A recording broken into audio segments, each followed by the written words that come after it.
혼자 사는 인생, 진짜 그렇게 불쌍해 보이십니까? 노년에 동반자가 없으면 실패한 삶이라고 믿고 계신가요?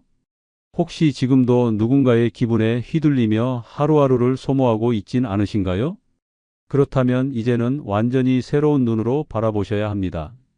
노년에 혼자 사는 삶은 결핍이 아니라 회복입니다. 이제야 비로소 누구의 허락도 없이 나를 위해 살 수 있는 시간입니다.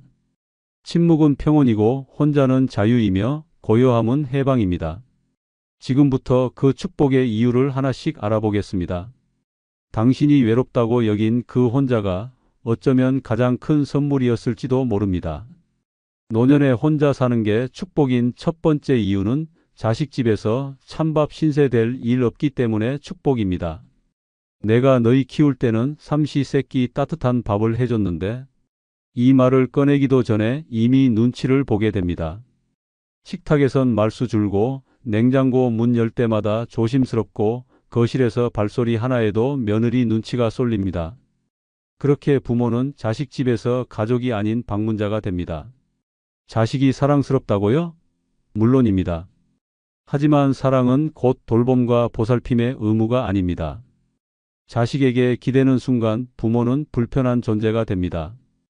처음엔 엄마 아버지 언제든 오세요 라며 반갑게 맞지만 며칠 지나면 식탁에 숟가락 하나 추가하는 일도 귀찮아집니다. 결국 냉장고 속 반찬도 남은 밥도 부모 몫이 아니라 남는 음식 처리용으로 바뀝니다. 차린 것도 없어요. 이거 어제 먹다 남은 건데요. 이 말이 반복되면 부모는 입맛을 잃습니다. 혼자 먹더라도 내가 차려 먹는 밥이 낫지 자식 눈치 보며 삼킨 찬밥은 가슴까지 시립니다. 그래서 혼자 사는 게 축복입니다. 찬밥을 먹어도 내 손으로 터펴 먹는 밥은 절대 서럽지 않습니다. 혼자 밥을 차려도 그 안엔 눈치도 없고 멸시도 없습니다. 따뜻한 국 한 그릇에 담긴 건 음식이 아니라 존엄입니다. 가장 슬픈 노년은 몸이 아픈 게 아니라 마음이 찬밥이 되는 순간입니다.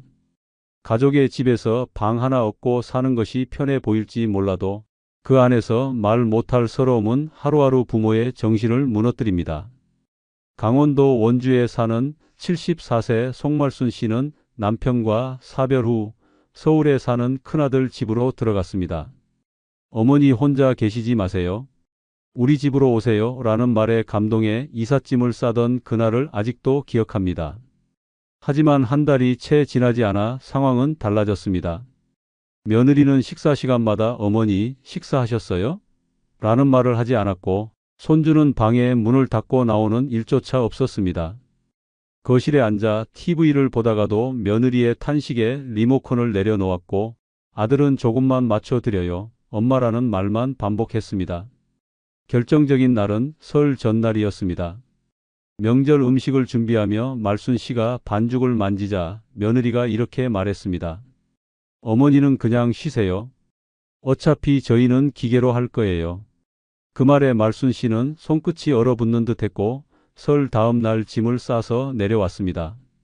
지금은 원주 외곽의 작은 임대 아파트에서 살고 있습니다.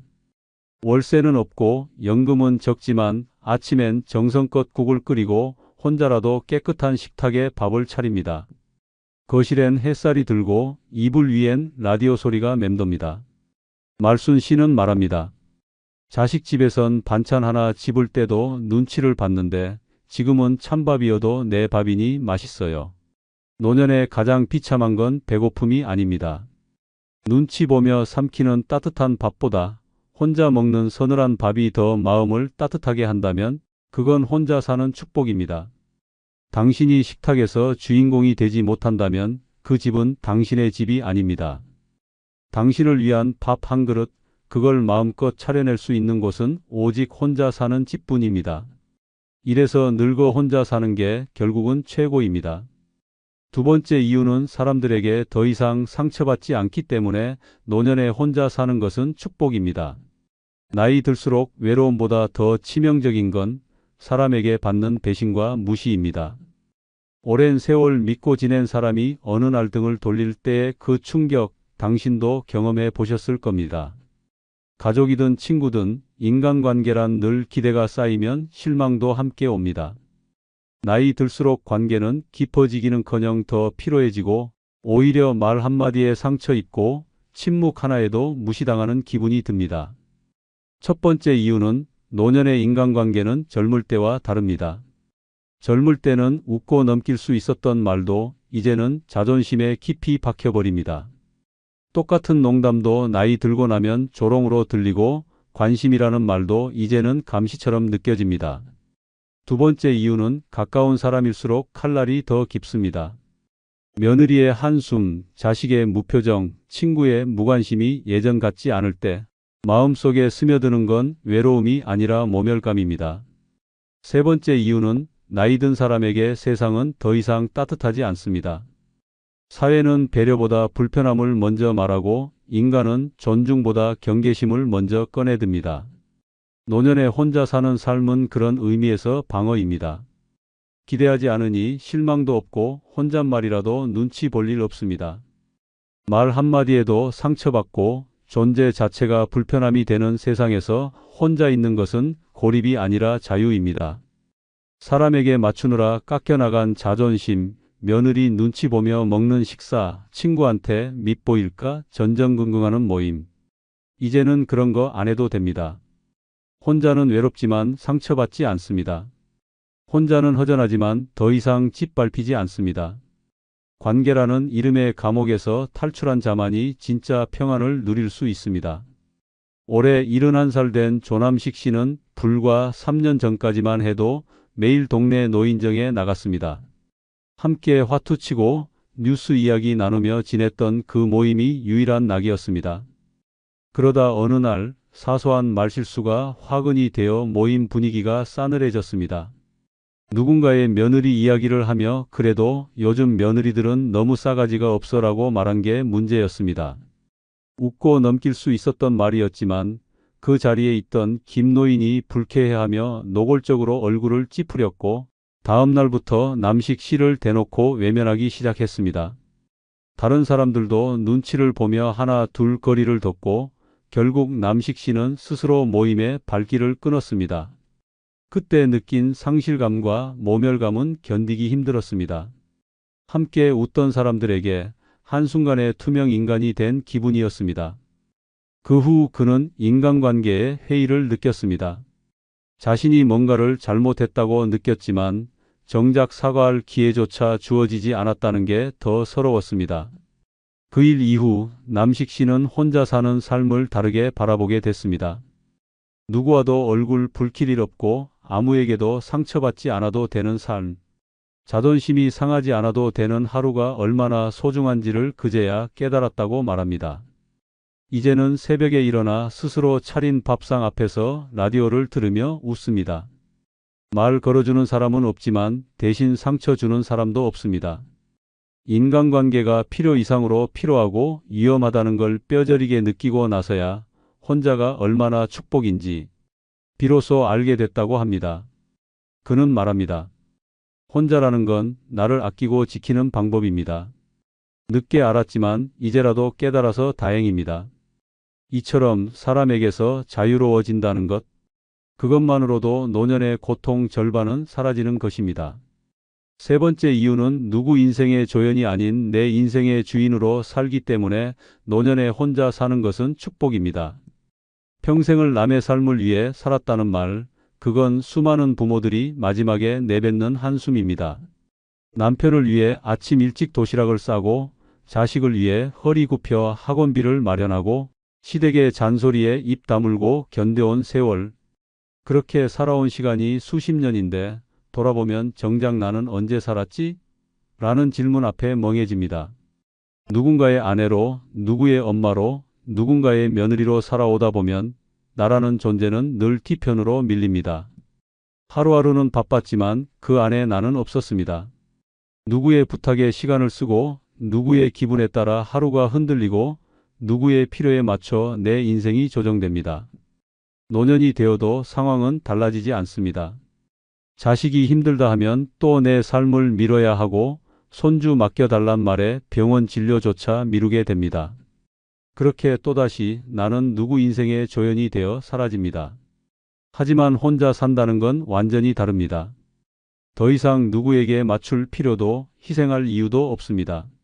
오롯이 내가 하고 싶은 것을 선택하고 내가 원하는 대로 하루를 쓸 수 있습니다. 일찍 일어나고 싶으면 일찍 일어나고 늦게 자고 싶으면 누구의 눈치도 보지 않아도 됩니다. 진짜 인생은 내가 나를 위해 시간을 쓸 때 시작됩니다. 내가 원하는 걸 먹고 내가 보고 싶은 걸 보고 내가 만나고 싶은 사람을 만나며 사는 것. 그것이 곧 내 인생의 주인으로 사는 삶입니다. 서울 은평구에 사는 75세 조영자 씨는 평생을 누구 엄마, 누구 아내라는 이름으로 살아왔습니다. 남편은 늘 내가 뭘 안다고 나서냐고 말했고, 자식들은 엄마는 우리한테 다 해주고 살아야지라며 당연하게 요구했습니다. 남편이 먼저 세상을 떠난 뒤 자식들은 돌아가며 엄마, 우리랑 같이 살아요라고 말했습니다. 하지만 그 말의 끝엔 늘 조건이 붙었습니다. 근데 엄마, 애 좀 봐주셔야 해요. 아침 저녁 식사 좀 챙겨주시면 좋겠어요. 그녀는 조용히 말했다고 합니다. 이젠 누구의 엄마로 살고 싶지 않다. 그냥 나로 살고 싶다. 그리고 연금으로 월세가 저렴한 원룸을 얻어 홀로 서기를 시작했습니다. 아침엔 라디오를 들으며 커피를 내리고 오전엔 근처 공원에서 혼자 걷습니다. 점심엔 자기가 먹고 싶은 음식을 해 먹고 오후엔 그림을 그리며 시간을 보냅니다. 누가 시키지 않아도 하고 누가 뭐라 하지 않아도 멈춥니다. 조영자 씨는 말합니다. 나는 이제 누구 인생의 조연이 아니에요. 드디어 내 이야기의 주인공이 됐어요. 노년에 혼자 산다는 건 더 이상 누구의 필요에 따라 살지 않아도 된다는 뜻입니다. 오롯이 나를 중심에 두고 살아갈 수 있는 인생. 그게 혼자 사는 축복입니다. 마지막 생의 무대에서 더 이상 조연으로 머물지 마십시오. 네 번째 이유는 남들과 비교하지 않고 살기 때문에 노년에 혼자 사는 것은 축복입니다. 노년의 상처는 대부분 관계에서 오고 그중 절반은 비교에서 시작됩니다. 동창회, 친목회, 아파트 커뮤니티, 교회 모임. 어디를 가든 빠지지 않고 나오는 이야기는 자식 자랑, 손주 자랑, 집값, 여행 사진입니다. 우리 아들은 이번에 외제차 뽑았어요. 우리 손주는 유학 갔어요. 나는 이번에 미국 다녀왔지 뭐예요. 그 말을 듣는 순간 당신의 지난 삶은 아무리 열심히 살았어도 한순간에 초라해집니다. 집은 작고 연금은 적고 자식은 연락도 뜸하고 병원비 걱정에 하루하루 버티는 인생. 비교는 시작되자마자 당신의 자존감을 부숩니다. 특히 함께 사는 가족이 있으면 비교는 일상이 됩니다. 며느리와 옆집 며느리 비교, 사위와 이웃 사위 비교, 내 자식과 남의 자식, 내 식탁과 남의 식탁. 모두가 나 아닌 다른 사람의 삶을 들여다보며 오늘의 나를 깎아먹습니다. 그러다 보면 내가 좋아하던 것도 싫어지고 내가 지켜온 것도 부끄러워지고 나라는 사람 자체가 점점 작아집니다. 결국 남의 삶을 바라보느라 내 삶을 잃어버리는 것입니다. 하지만 혼자 산다는 건 다릅니다. 비교할 대상이 없습니다. 자랑을 들을 사람도 없고 자랑할 필요도 없습니다. 나의 삶, 나의 속도, 나의 기준으로 하루하루를 살아갑니다. 옆집이 이사 갔다 해도 누구 딸이 대기업 취직했다 해도 아무 감정이 없습니다. 나는 내가 원하는 걸 먹고 내가 감당할 수 있는 만큼만 쓰고 나에게 맞는 옷을 입고 다닙니다. 거기엔 남보다 나은가라는 잣대가 존재하지 않습니다. 오직 나답게 사는 삶, 그 자체가 가장 고귀한 축복입니다. 경북 구미에 사는 76세 김정분 씨는 과거 동창 모임에 빠지지 않던 사람이었습니다. 한 달에 한 번 모여 밥을 먹고 근황을 나누는 자리였지만 그 자리는 늘 비교와 은근한 경쟁으로 가득했습니다. 처음엔 웃으며 넘겼지만 모임에 다녀온 날이면 집에 와서 며칠 동안 우울했습니다. 나는 왜 일이 가진 게 없을까? 내 자식은 왜 일이 연락도 없을까? 나는 왜 이렇게 초라할까라는 생각이 끊이질 않았습니다. 그러던 어느 날 한 동창이 식사 중에 이런 말을 했습니다. 정분아, 넌 늘 입고 다니는 옷이 똑같네. 그 말이 너무도 모욕적으로 들려서 집에 돌아오자마자 거울을 봤습니다. 그리고 스스로에게 물었습니다. 나는 왜 남의 시선에 이렇게 흔들리고 있는 걸까? 그날 이후 정분 씨는 동창 모임을 끊었습니다. 대신 매주 금요일마다 동네 카페에 가서 책을 읽기로 했습니다. 처음엔 어색했지만 점점 혼자 보내는 시간이 좋아졌습니다. 누구와도 비교하지 않는 시간, 누구의 눈치도 보지 않는 조용한 순간. 지금의 정분 씨는 동네 사람들과 적당히 거리 두며 스스로를 위한 일상에 집중합니다. 동창 모임 대신 동네 도서관 강연에 참여하고 유튜브로 배운 꽃꽂이를 즐기며 거실 한켠을 꾸몄습니다. 그녀는 말합니다. 비교 안 하니까 마음이 편하고 비교 안 당하니까 내가 존중받는 느낌이에요. 혼자 살면 외로운 줄 알았는데 지금처럼 평온한 적이 없어요. 남들과 비교하지 않는 삶. 그것이야말로 진짜 내 삶을 사는 첫걸음입니다. 나에게 집중하는 시간, 그 시간이 길어질수록 마음은 자유로워지고 삶은 단단해집니다. 누구보다 잘 사는 인생이 아니라 누구와도 비교하지 않고 나답게 사는 인생. 그걸 가능하게 해주는 단 하나의 조건, 바로 혼자 사는 노년입니다. 이래서 늙어 혼자 사는 것이 결국 가장 부유한 삶입니다. 다섯 번째 이유는 아무도 재촉하지 않아서 노년에 혼자 사는 것은 축복입니다. 엄마, 밥 아직 안 됐어요? 아버지, 빨리 좀 움직이세요. 할머니, 빨리 나가야 늦지 않아요. 이런 말들이 무심코 흘러나올 때마다 노인은 움찔하고 맙니다. 마음은 여전히 살아있지만 몸이 말을 듣지 않기에 더 위축됩니다. 젊은이들 속도를 못 맞춘다고 핀잔을 듣고 늦게 먹는다고 구박을 받으며 결국엔 입을 다물고 속도를 맞춥니다. 그리고 서서히 자기 리듬을 잃고 숨을 조이듯 살아갑니다.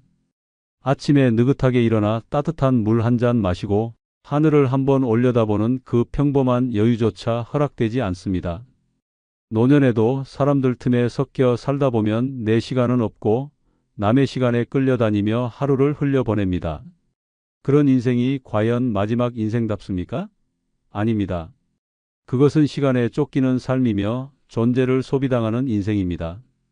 하지만 혼자 산다는 건 다릅니다.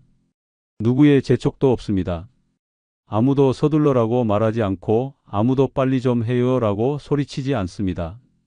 일어나고 싶은 시간에 일어나고 밥을 먹고 싶은 시간에 먹고 아무것도 하지 않는 날도 눈치 보지 않아도 됩니다. 하루를 온전히 내 속도로 살아간다는 건 노년의 진짜 자유입니다. 혼자 사는 삶은 고요하지만 그 고요 속에는 여유가 있고 품격이 있습니다. 남의 걸음에 끌려가던 발걸음을 멈추고 내 템포대로 사는 삶. 그것이 혼자 사는 인생이 주는 가장 깊은 축복입니다. 인천 계양구에 사는 78세 박태순 씨는 자식들 집을 돌아가며 지냈습니다. 며느리는 매번 태순 씨가 늦게 일어난다고 싫은 티를 냈고 손주는 할머니 왜 이렇게 느려요 라며 재촉했습니다. 식사도 늘 급하게, 이동도 항상 서두르게, 그 집에선 느긋함이라는 단어 자체가 허락되지 않았습니다. 하루는 외출 준비를 하다 늦었다는 이유로 아들한테 들은 말이 아직도 귓가에 맴돕니다. 엄마, 왜 이렇게 굼떠요? 제발 좀 빨리 좀 해요. 그 말에 태순 씨는 순간 숨이 막혔습니다. 내가 짐인가? 라는 생각이 머릿속을 스쳤고 그날 밤 조용히 짐을 쌌습니다. 현재 그녀는 동네의 작은 임대주택에 살고 있습니다. 월세는 적고 연금으로도 충분히 생활이 됩니다. 아침엔 해가 중천에 뜨고 나서야 천천히 일어나고 좋아하는 된장찌개를 정성껏 끓여 먹습니다. 날씨 좋은 날엔 아무 계획 없이 버스를 타고 공원으로 나가 걷고 하고 싶은 일은 하고 하기 싫은 일은 하지 않습니다. 지금의 박태순 씨는 말합니다. 혼자 사니까 한 번도 빨리라는 말을 안 들어요. 그게 얼마나 큰 해방인지 몰라요. 노년에 가장 잔인한 건 아프다는 것도 외롭다는 것도 아닙니다. 하루 종일 누군가에게 재촉당하며 사는 것. 그게 늙음을 가장 비참하게 만듭니다. 하지만 혼자 산다는 건 그 모든 재촉에서 벗어날 수 있다는 뜻입니다. 이제는 천천히 걸어도 되고 쉬엄쉬엄 살아도 됩니다. 남의 속도에 억지로 맞추지 않아도 되는 삶, 그 자체가 노년의 진짜 자유입니다. 6번째 이유는 내 인생을 내 마음대로 설계할 수 있어서 노년에 혼자 사는 것은 축복입니다. 살면서 가장 억울한 순간은 내가 원하지 않는 방향으로 내 인생이 흘러갈 때입니다. 하고 싶은 일도, 살고 싶은 곳도, 쓰고 싶은 돈도 전부 남의 기준과 입맛에 맞춰 살아야 할 때 사람은 점점 나라는 주체를 잃어버립니다. 젊을 땐 가족을 위해, 직장을 위해, 사회의 틀 속에서 타협하며 살아야 했지만 이제는 그렇지 않아야 합니다. 그런데도 많은 노인들이 여전히 타인의 인생을 따라 삽니다.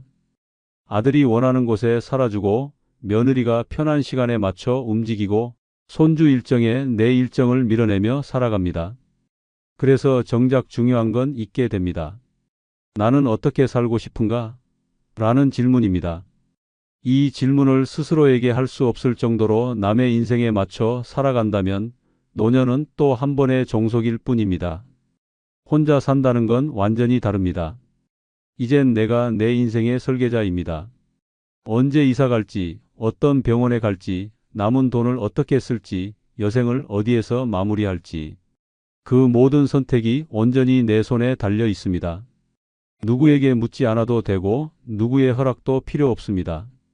오늘 걷고 싶은 길을 걸고 다음 달 떠나고 싶은 여행지를 정하고 다음 해엔 취미 하나를 새로 시작할 수 있습니다.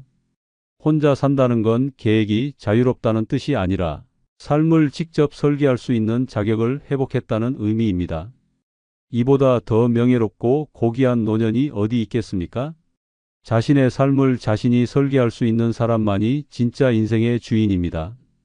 충북 청주에 사는 72세 이마자 씨는 남편을 떠나보낸 뒤 자식들의 설득으로 몇 년간 서울 아파트에 함께 지냈습니다. 하지만 그곳에선 아무것도 그녀 마음대로 할 수 없었습니다. 외출 시간도, 집안에서의 역할도, 돈을 쓰는 것도 모두 제한됐습니다. 엄마, 그 돈은 아껴요. 나중에 큰일 날 수도 있으니까. 이 나이에 혼자 여행 가는 건 좀 그렇지 않아요? 이런 말들이 반복되자 그녀는 자신이 살고 있는 게 아니라 살게 해주고 있는 느낌에 사로잡혔다고 말했습니다. 그러던 중 화자 씨는 우연히 텔레비전에서 시니어 공유주택을 본 뒤 단호히 결정했습니다. 청주 외곽의 조용한 시니어 전용 임대주택을 신청했고 이사 당일 모든 가족에게 이렇게 말했습니다. 이제부턴 내 인생, 내 방식대로 살아볼 거야. 그녀는 지금 매주 월요일마다 문화센터에서 서예를 배우고 수요일엔 영화 동아리 모임에 참석합니다. 가끔은 기차를 타고 근처 도시로 1박 2일 여행도 떠납니다. 연금은 적지만 본인이 계획한 대로 쓸 수 있어 돈이 줄지 않습니다. 무엇보다 스스로 결정한 인생이라 하루하루가 뿌듯하다고 말합니다. 이마자 씨는 말합니다. 내 인생을 내가 그려나가는 지금이 진짜 살아있는 시간 같아요. 이제야 비로소 내 삶이라고 말할 수 있어요. 노년에 혼자 산다는 건 외로움의 방치가 아니라 삶의 주도권을 되찾는 위대한 회복입니다. 누군가의 계획표에 따라 움직이던 날들에서 벗어나 내 손으로 인생의 다음 장을 그리는 삶. 그 삶을 살 수 있는 단 하나의 조건, 바로 혼자 사는 용기입니다. 이래서 늙어 혼자 사는 게 결국 최고입니다. 좋아요 눌러주시면 다음 영상 제작에 큰 힘이 됩니다. 노년에 혼자면 외롭지 않아? 외로운 건 잠깐. 대신 속이 다 시원해. 그래도 누군가 옆에 있어야 하지 않나? 누구랑 부대끼며 스트레스 받느니 혼자가 100배 낫지. 혼자 살면 불편하지 않아? 불편은 무슨? 내 마음대로 사니까 이렇게 편할 수가 없어. 평생 남에게 맞춰 살아왔습니다. 가족을 위해 희생하고 남들의 기대에 맞춰 살다 보니 정작 내 인생은 내 것이 아니었습니다. 하지만 이제는 다릅니다. 노년에 혼자라는 것은 진짜 내 삶을 되찾는 최고의 기회입니다. 남들 눈치 보지 않고 비교하지 않고 오롯이 나를 위해 살아가는 인생입니다. 이제야 진짜 자유를 누릴 때입니다. 이번 영상은 이래서 다들 혼자 하는구나. 노년에 혼자라서 좋은 이유 5가지를 살펴보겠습니다. 먼저 좋아요, 구독 부탁드립니다. 이래서 혼자 하는구나. 혼자라서 좋은 첫 번째 이유는 예민한 성격이라도 편안하게 살 수 있다는 점입니다. 혼자 살면 외롭다고들 하지만 사실 혼자여서 더 행복한 사람이 많습니다. 특히 예민한 성격이라면 혼자가 최고의 환경입니다. 작은 소음에도 신경이 쓰이고 타인의 생활 패턴에 영향을 받는 사람이라면 더욱 그렇습니다. 노년에 혼자라는 것은 더 이상 타인에게 맞출 필요 없이 오롯이 나만의 평온을 지킬 수 있다는 것입니다. 아침부터 조용한 공간에서 눈을 뜰 수 있습니다. 누군가가 부스럭거리는 소리, TV를 크게 틀어놓는 소음, 갑작스럽게 울리는 전화벨 소리에 신경을 곤두세울 필요가 없습니다. 오롯이 나만의 리듬으로 하루를 시작할 수 있습니다. 늦잠을 자고 싶으면 자도 되고 일찍 일어나서 명상하며 하루를 시작해도 됩니다. 집안 정리도 내 방식대로 하면 됩니다. 누군가는 깔끔한 정리를 좋아하고 누군가는 자신의 물건이 늘 그대로 있어야 마음이 편합니다. 하지만 함께 살면 늘 타협해야 합니다. 상대가 어질러 놓은 물건을 보면 신경이 쓰이고 반대로 내가 둔 물건을 치우면 불편해집니다. 하지만 혼자 살면 누구도 내 생활 패턴을 건드리지 않습니다. 깔끔한 상태를 유지하고 싶으면 그대로 유지하면 되고 내 방식대로 공간을 꾸밀 수 있습니다. 식사도 내 입맛과 습관에 맞출 수 있습니다. 누군가는 아침부터 국을 먹어야 속이 든든하고 누군가는 커피 한 잔으로 충분합니다.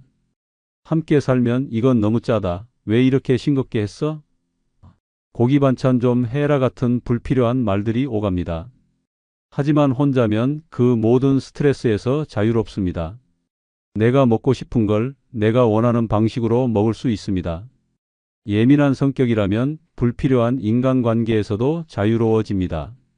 억지로 어울려야 하는 모임, 의무적으로 참석해야 하는 행사도 없습니다. 내가 원할 때만 사람을 만나고 내가 필요할 때만 연락하면 됩니다.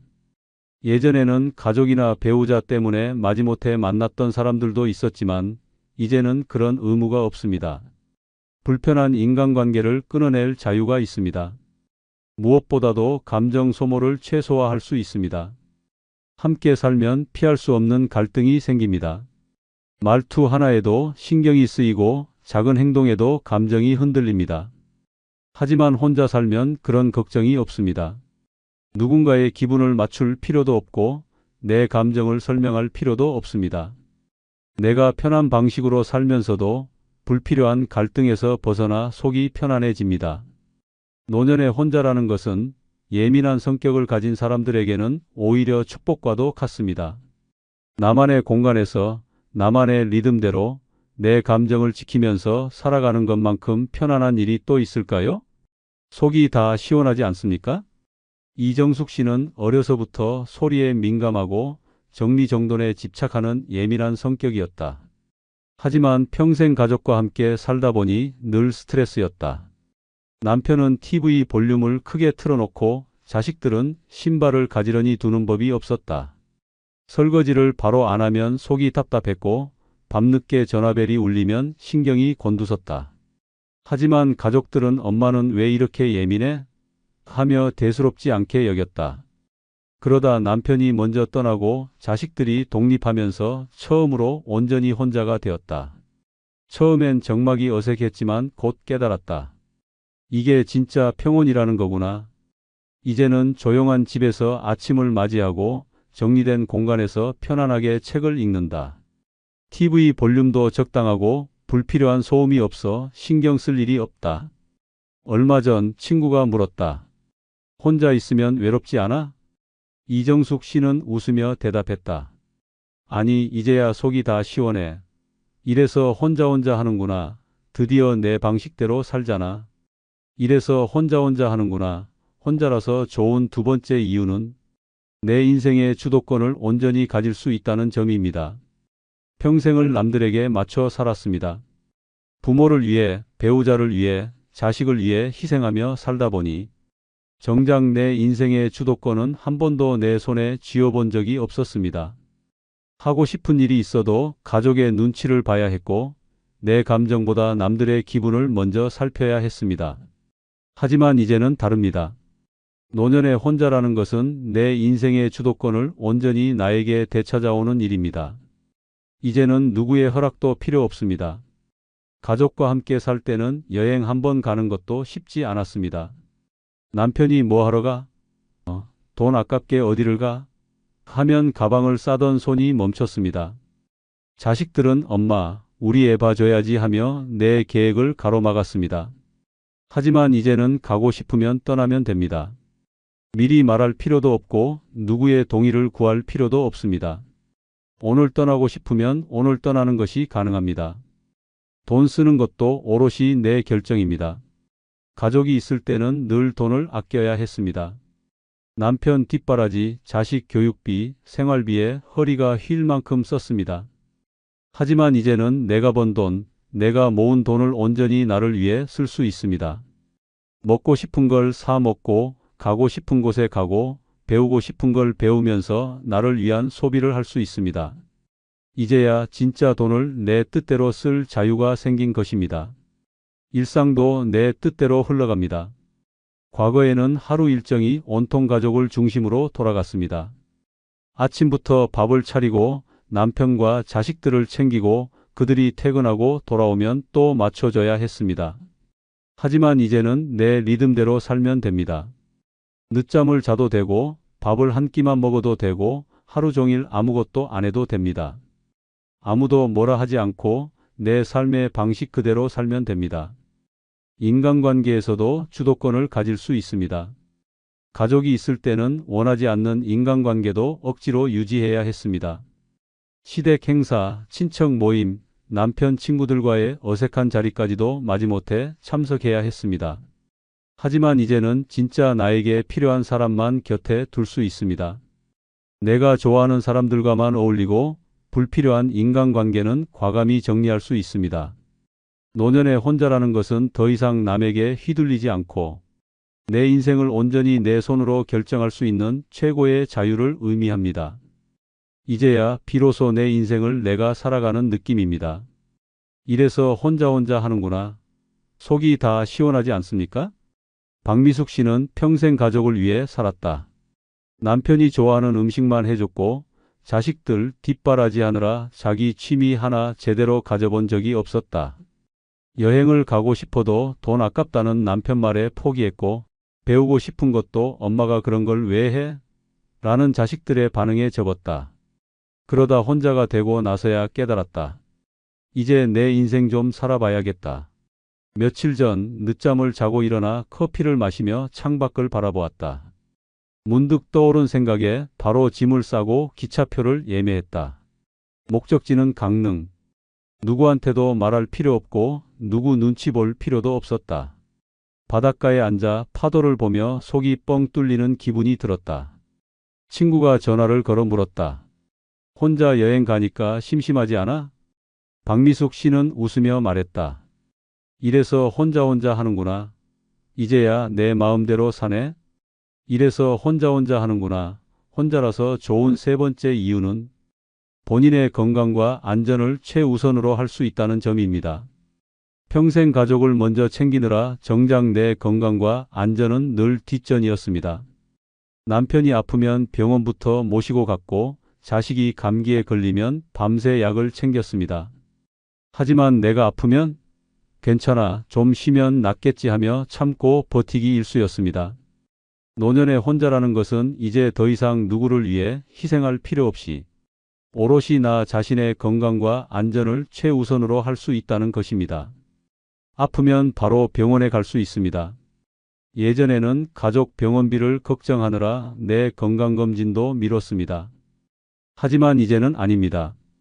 조금이라도 몸이 이상하면 바로 병원에 가고 정기검진도 빠뜨리지 않습니다.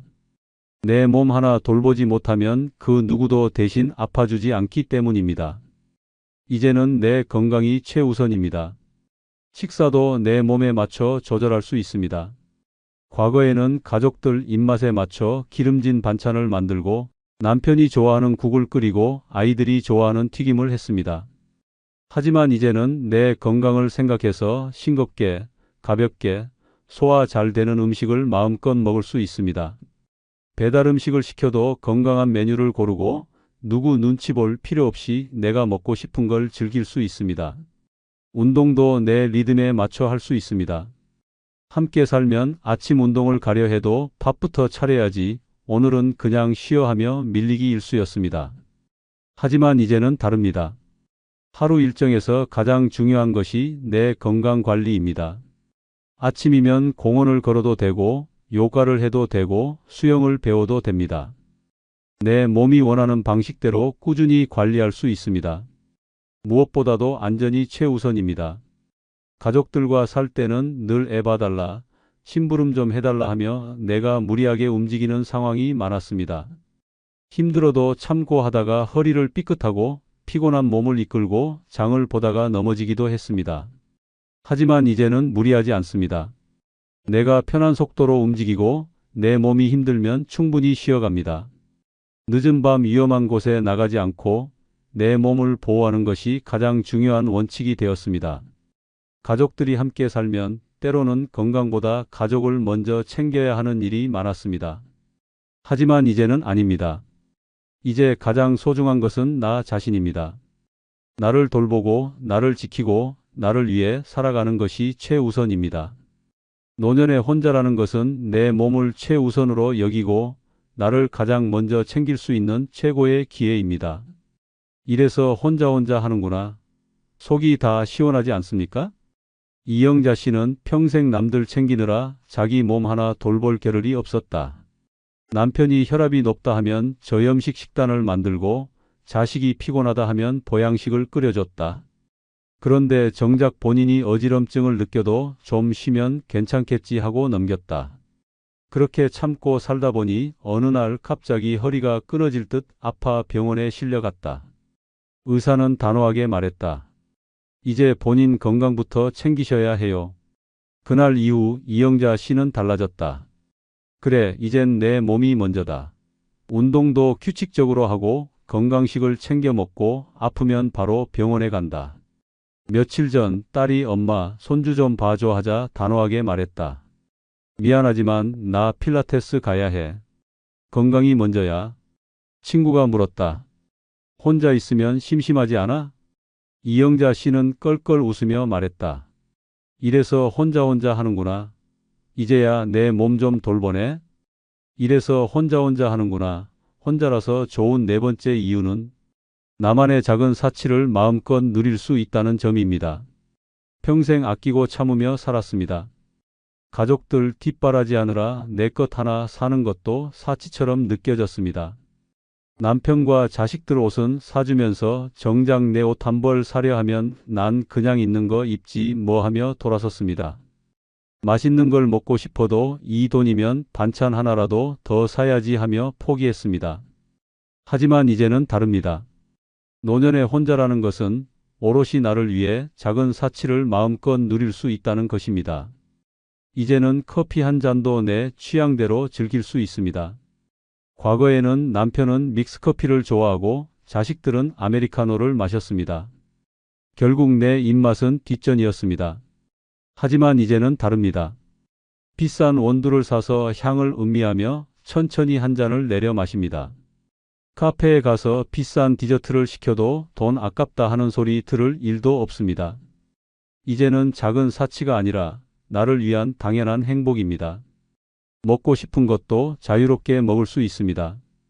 가족과 살 때는 늘 오늘 뭐 먹지? 고민하며 남들의 입맛을 맞춰야 했습니다. 하지만 이제는 그럴 필요가 없습니다. 오늘은 한우 스테이크, 내일은 초밥, 모레는 고급 이탈리안 레스토랑. 내가 먹고 싶은 걸 내 마음대로 즐길 수 있습니다. 한 끼를 대충 때우든 비싼 음식을 사 먹든 모두 나의 선택입니다. 쇼핑도 부담 없이 할 수 있습니다. 과거에는 남편이 쓸데없는데 돈 쓰지 마. 자식들이 엄마는 왜 그런 걸 사? 하며 잔소리를 했습니다. 하지만 이제는 아닙니다. 예쁜 스카프가 보이면 사면 되고 좋은 화장품이 있으면 망설이지 않고 구입합니다. 내가 벌고 내가 모은 돈을 내가 행복해지기 위해 쓰는 것입니다. 취미 생활도 마음껏 즐길 수 있습니다. 젊었을 때는 미술을 배우고 싶어도 악기를 연주하고 싶어도 엄마가 그걸 배워서 뭐 하려고? 하는 소리에 포기했습니다. 하지만 이제는 배우고 싶으면 배우면 됩니다. 비싼 수업료가 들어도 상관없습니다. 이제는 나를 위해 투자하는 것이 가장 가치 있는 소비입니다. 노년에 혼자라는 것은 더 이상 참으며 사는 인생이 아니라 나를 위해 마음껏 즐기는 인생을 의미합니다. 남들 눈치 볼 필요 없이 내가 원하는 작은 사치를 누리며 사는 것이야말로 진짜 자유입니다. 이래서 혼자 하는구나. 속이 다 시원하지 않습니까? 김정희 씨는 평생 남편과 자식들 챙기느라 본인을 위한 소비는 늘 마지막이었다. 남편 양복은 맞춰주면서 본인은 시장에서 싼 옷을 샀고 자식들 학원비는 아낌없이 대면서 본인 피부 관리는 사치라 여겼다. 그러던 어느 날 혼자가 되고 나서 백화점에 갔다. 늘 그냥 지나쳤던 명품 화장품 코너 앞에서 망설였다. 하지만 문득 이런 생각이 들었다. 평생 가족들 위해 썼는데 이제는 나를 위해 좀 써도 되잖아? 결국 인생 첫 고급 크림을 샀다. 집에 와서 조심스럽게 뚜껑을 열고 얼굴에 발랐다. 거울 속에 자신을 보며 웃음이 났다. 이제야 사람 대접 좀 받는 기분이네? 며칠 후 친구가 물었다. 그 비싼 화장품 아깝지 않아? 김정희 씨는 환하게 웃으며 말했다. 이래서 혼자 하는구나. 이제야 나를 위해 좀 살아보네. 이래서 혼자 하는구나. 혼자라서 좋은 5번째 이유는 누구와도 비교할 필요가 없다는 점입니다. 살면서 늘 비교 속에 살았습니다. 형제들과 비교당하고 친구들과 비교당하고 결혼 후에는 남편과 자식까지 비교 대상이 되었습니다. 누구네 남편은 더 잘해준다. 누구네 자식은 더 성공했다 같은 말들이 따라다녔습니다. 하지만 이제는 다릅니다. 노년에 혼자라는 것은 더 이상 누구와도 비교할 필요 없이 온전히 내 삶을 살아갈 수 있다는 것입니다. 이제는 남의 시선을 신경 쓰지 않아도 됩니다. 과거에는 모임에 나가면 자연스럽게 비교가 시작되었습니다.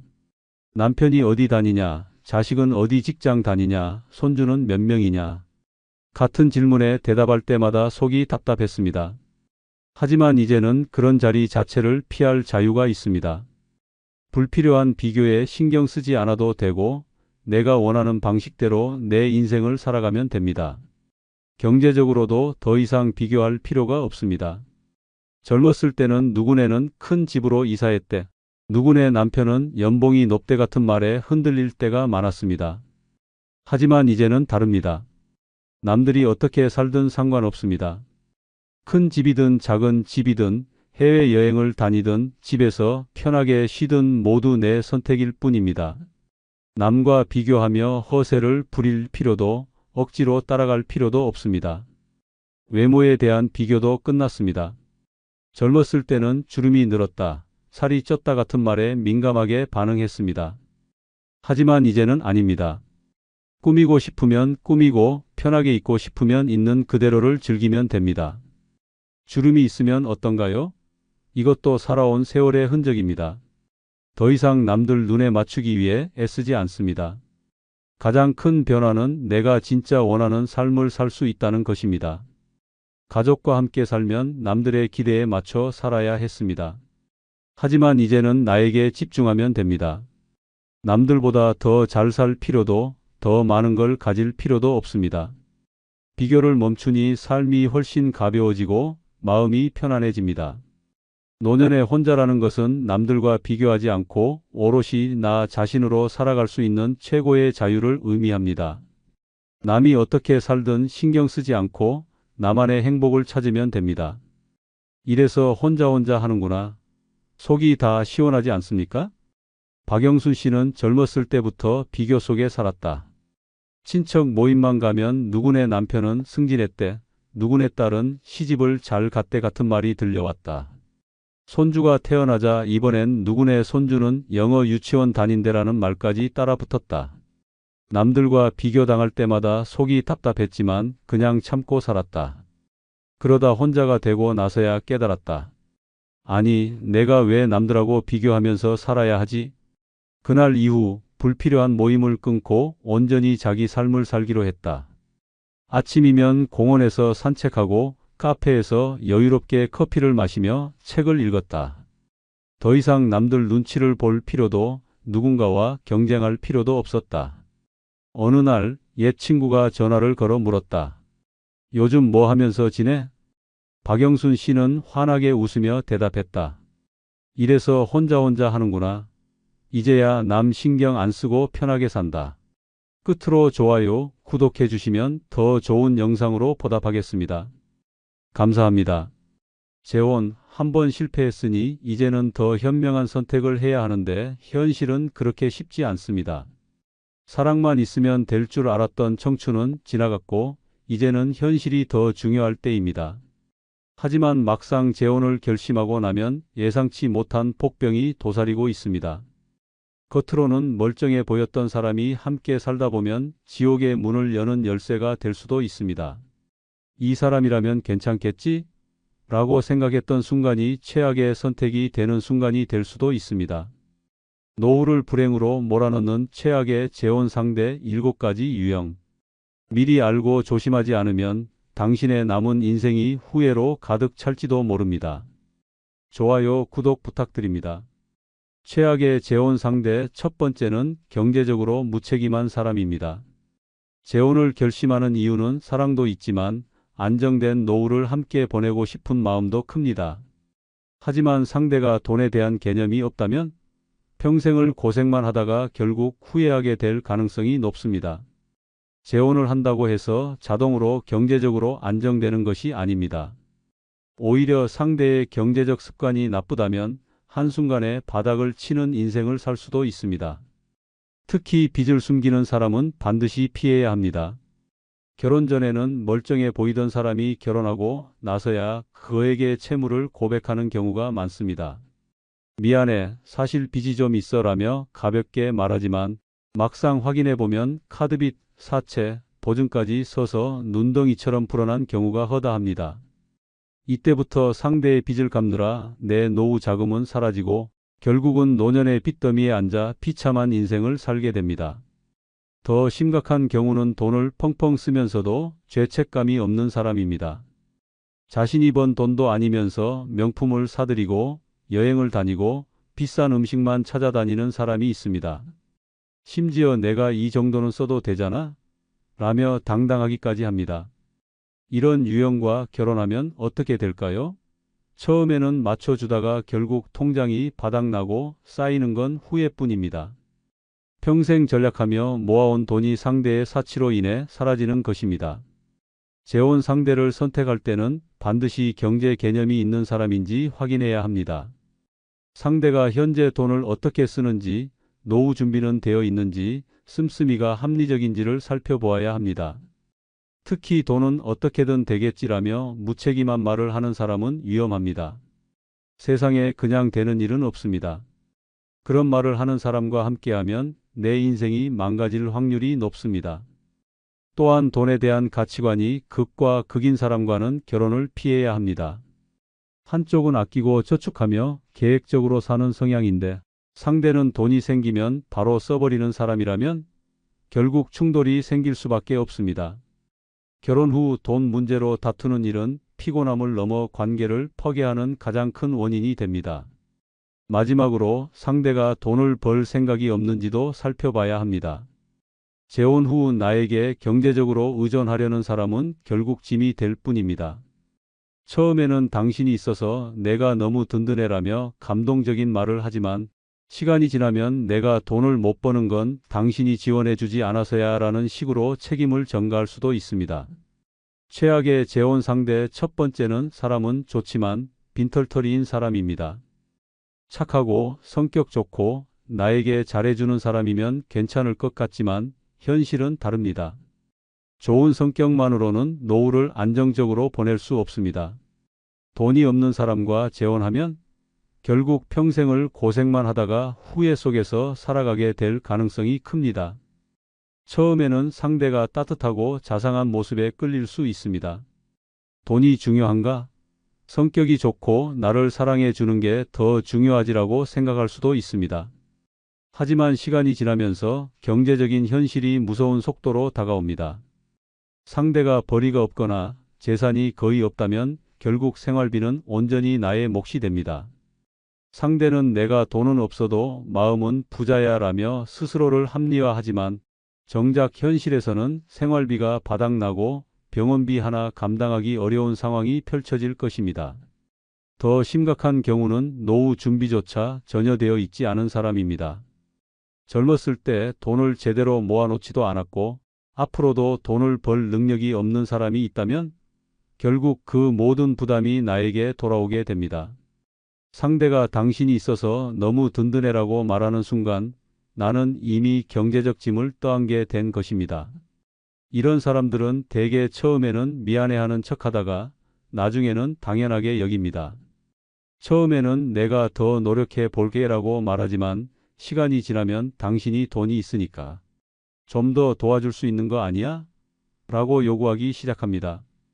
결국 나는 경제적 부담뿐만 아니라 정신적인 피로까지 겹쳐서 힘든 나날을 보내게 됩니다. 또한 상대가 돈이 없을 뿐만 아니라 경제관념마저 없다면 그야말로 최악의 상황이 펼쳐질 수 있습니다. 돈을 벌 능력도 없는데 씀씀이는 크고 이 정도는 써도 괜찮아라며 마치 돈이 하늘에서 떨어지는 것처럼 행동한다면 결국 내 노후 자금은 빠른 속도로 사라지고 남는 건 빈 지갑과 후회뿐입니다. 노후는 이제부터 시작하는 인생의 마지막 황금기입니다.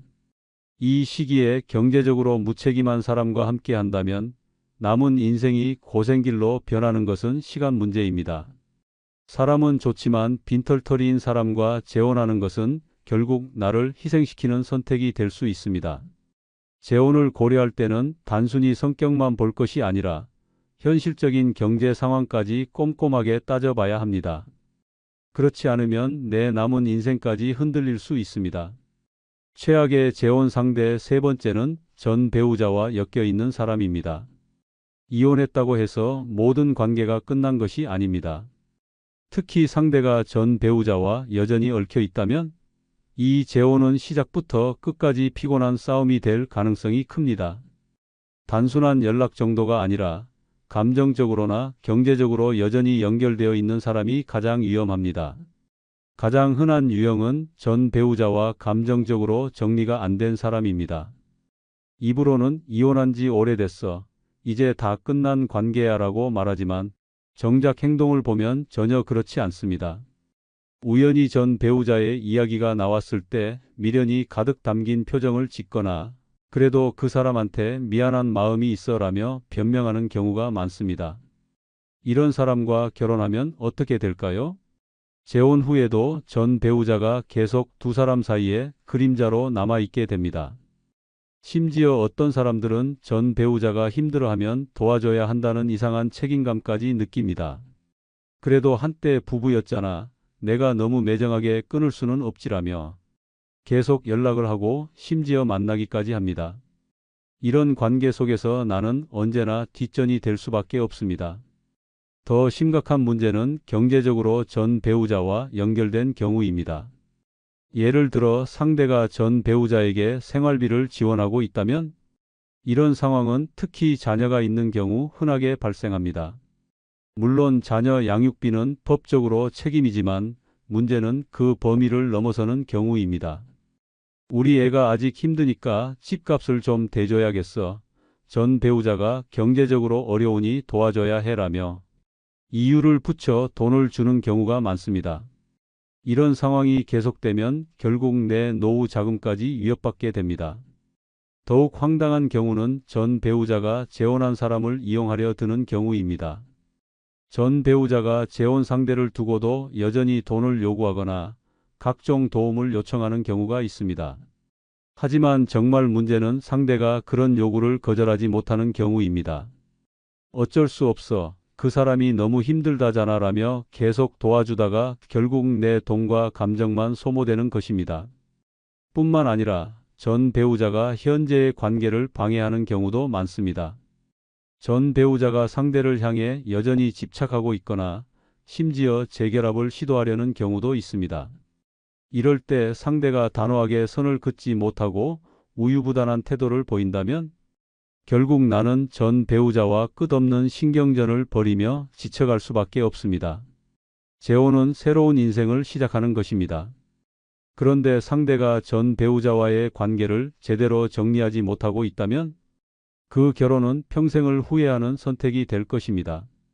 전 배우자와 감정적으로든 경제적으로든 끊어내지 못하는 사람과 재혼하면 결국 나는 늘 애매한 위치에 서게 되고 그 갈등 속에서 고통받을 가능성이 높습니다.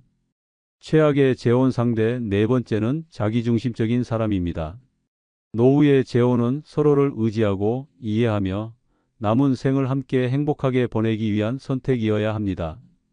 하지만 상대가 철저히 자기밖에 모르는 사람이라면 이 결혼은 시작부터 끝까지 고통과 희생의 연속이 될 가능성이 큽니다. 이런 사람들의 가장 큰 특징은 모든 것이 자기 위주로 돌아가야 한다는 것입니다. 처음에는 다정하고 배려심 있는 척하지만 시간이 지나면서 점점 본색이 드러납니다. 내 의견은 철저히 무시되고 상대의 필요와 요구만이 중요해집니다. 심지어 어떤 사람들은 나는 원래 이런 사람이야. 받아들이는 게 좋을 거야 라며 당연하다는 듯이 말합니다. 이런 관계 속에서 나는 언제나 뒷전으로 밀려나게 됩니다. 특히 상대가 내 희생을 당연하게 여긴다면 문제는 더욱 심각해집니다. 내가 나를 사랑한다면 이 정도는 해줘야지. 내가 좀 참으면 모든 게 편해질 텐데라며 나에게 일방적인 인내와 양보를 강요합니다. 이런 사람과 살다 보면 나의 의견과 감정은 점점 사라지고 결국 나는 상대의 편의를 위해 존재하는 그림자 같은 존재가 되어버립니다. 더욱 최악인 경우는 자신의 필요를 채우기 위해 상대를 이용하는 사람입니다. 내 감정과 상황은 안중에도 없이 오직 자기 욕구만 채우려 합니다. 예를 들어 상대가 나는 외로운 사람이니까 항상 내 곁에 있어야 해라며 내 생활 패턴과 인간관계를 모두 통제하려 한다면 점점 나는 나 자신을 잃고 상대의 인생에 맞춰 살아가는 꼭두각시가 될 수밖에 없습니다. 심지어 어떤 사람들은 내가 아프거나 힘들어도 관심조차 없습니다. 오히려 그 정도 가지고 유난 떨지 마. 나는 더 힘들어라며 나의 아픔조차 자기와 비교하며 무시합니다. 이런 사람과 함께 한다면 나의 건강과 행복은 철저히 외면당하고 오직 상대를 위한 희생만 남게 됩니다. 경제적인 부분에서도 자기중심적인 사람은 절대 함께하면 안 됩니다. 재혼 후에도 모든 돈을 자기 마음대로 쓰려 하거나 나의 경제적 상황은 고려하지 않고 본인만을 위한 소비를 한다면 결국 노후의 안정은커녕 재혼이 빚더미로 가는 지름길이 될 것입니다. 내가 힘들어도 상대는 절대 도와주지 않으며 오히려 내가 나를 위해 돈을 쓰는 건 당연한 거 아니야? 라며 뻔뻔하게 나올 수도 있습니다. 더 심각한 문제는 상대가 갈등이 생겨도 절대 자신의 잘못을 인정하지 않는다는 점입니다. 모든 문제를 나에게 떠넘기며 내가 오해한 거야. 내가 더 잘 맞춰야 하는 거 아니야? 라며 책임을 회피합니다. 결국 나는 사과 한마디 듣지 못한 채 항상 참고 양보해야 하는 사람이 될 수밖에 없습니다. 최악의 재혼 상대 다섯 번째는 폭력적이거나 감정적으로 공격적인 사람입니다. 재혼을 결심하는 이유는 남은 인생을 평온하고 행복하게 보내기 위해서입니다. 하지만 상대가 신체적이든 감정적이든 폭력적인 성향을 가진 사람이라면 그 결혼은 노후를 지옥으로 만드는 끔찍한 선택이 될 수 있습니다. 가장 눈에 띄는 유형은 신체적 폭력을 휘두르는 사람입니다. 손찌검을 하는 사람과는 단 1초도 고민할 필요가 없습니다. 화가 나서 그랬어. 내가 너무 예민했어 라며 변명을 하지만 이런 사람들은 한번 폭력을 쓰면 멈추지 않습니다. 시간이 지날수록 폭력의 강도는 점점 세지고 나중에는 작은 일에도 주먹부터 날아오는 상황이 될 수도 있습니다. 더 끔찍한 것은 그 폭력이 당연한 일이 되어버린다는 것입니다. 결국 나는 매일 두려움 속에서 살며 한순간의 실수로 맞아가며 인생을 마감하게 될 수도 있습니다. 하지만 신체적 폭력만큼이나 위험한 것이 감정적 폭력입니다. 소리 지르고 비난하고 무시하고 모욕하는 행위도 명백한 폭력입니다. 어떤 사람들은 직접 손을 대지는 않지만 말로 상대를 난도질합니다. 너 같은 사람이랑 왜 결혼했는지 모르겠다. 내가 뭘 안다고 떠드냐 같은 말로 상대를 깎아내립니다. 처음에는 화가 나서 한 말이라 생각하고 넘어가지만 이런 폭언이 계속 반복되면 결국 나는 자존감이 무너지고 내 존재 자체가 부정당하는 느낌을 받으며 살아가야 합니다. 특히 위험한 유형은 분노 조절이 안 되는 사람입니다. 사소한 일에도 벌컥 화를 내고 갑자기 소리를 지르거나 물건을 집어던지는 사람과 함께 살면 어떻게 될까요? 처음에는 나만 조심하면 된다고 생각할 수 있습니다. 하지만 언제, 어디서, 어떤 이유로 폭발할지 모르는 상대와 함께하는 삶은 지옥과도 같습니다.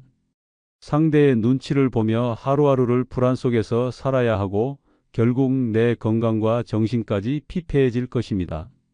더 최악의 경우는 주변 사람들에게는 좋은 사람인 척하는 유형입니다. 이런 사람들은 밖에서는 점잖고 매너 좋은 모습을 보이지만 집에만 오면 완전히 다른 사람이 됩니다. 남들에게는 상냥하고 친절하지만 나에게는 막말을 퍼붓고 화풀이를 합니다. 하지만 정작 주변 사람들에게 이야기하면 그 사람이 그런 사람일 리가 없는데 라며 믿어주지 않습니다. 결국 나는 누구에게도 하소연할 수 없고 혼자서 모든 고통을 감당해야 하는 상황에 처하게 됩니다. 경제적인 부분에서도 이런 사람들은 무책임합니다.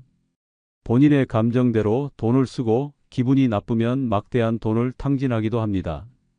심지어 나에게 경제적 통제를 가하려는 경우도 많습니다. 내가 돈을 관리하면 안 돼. 내 돈도 결국 내 돈 아니야? 라며 내 재산까지 장악하려 든다면 결국 나는 돈도 자유도 빼앗긴 채 상대의 지배 아래에 놓이게 될 것입니다. 이런 관계에서 벗어나려면 초반부터 상대의 성향을 냉정하게 파악해야 합니다. 연애할 때는 잘 보이려고 감정을 억누르는 경우가 많지만 작은 갈등 상황에서 보이는 반응이 그 사람의 진짜 모습입니다. 감정적으로 폭발하는 모습이 보인다면 단호하게 결혼을 피해야 합니다. 재혼은 편안하고 행복한 삶을 위한 선택이어야 합니다. 하지만 상대가 폭력적이거나 감정적으로 공격적인 사람이라면 그 결혼은 매일이 고통과 불안의 연속이 될 것입니다. 결국 남은 인생을 후회와 눈물로 채우지 않으려면 폭력적인 성향이 있는 사람과의 재혼은 절대 피해야 합니다. 최악의 재혼 상대 6번째는 거짓말을 밥 먹듯이 하는 사람입니다. 결혼 생활에서 가장 중요한 것은 신뢰입니다. 하지만 상대가 거짓말을 쉽게 하고 자신의 말과 행동에 일관성이 없다면 그 관계는 불신과 배신감으로 가득 찬 지옥 같은 결혼 생활이 될 것입니다. 이런 사람들은 처음에는 굉장히 매력적으로 보일 수 있습니다. 다정하고 자상하며 말을 예쁘게 합니다. 하지만 시간이 지나면 말과 행동이 맞지 않는 모습이 하나둘 보이기 시작합니다. 어제 집에 있었다더니 알고 보니 외출을 했고 이건 처음 있는 일이라더니 나중에 보면 습관적으로 같은 거짓말을 해왔던 것입니다. 처음에는 설마 싶어 넘어가지만 이런 거짓말이 계속되면 결국 신뢰는 바닥나고 맙니다. 더 위험한 유형은 자신의 거짓말을 끝까지 합리화하는 사람입니다. 너한테 말 안 한 건 상처 줄까봐 그런 거야.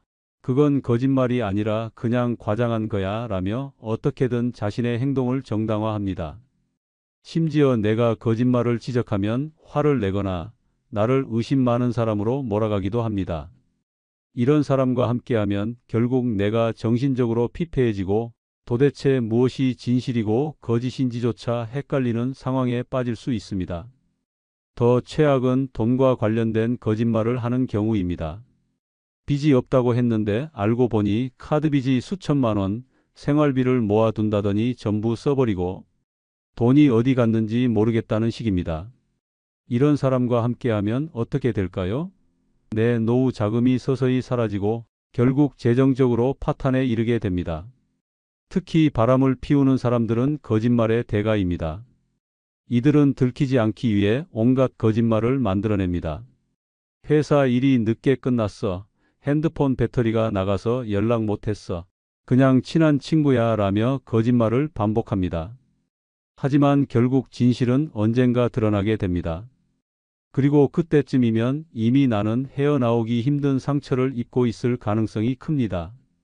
이런 사람들은 시간이 지나도 절대 변하지 않습니다.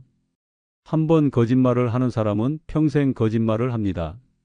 처음에는 사소한 거짓말이었지만 점점 더 큰 거짓말을 하게 되고 결국 모든 것이 거짓으로 얼룩진 관계가 되어버립니다.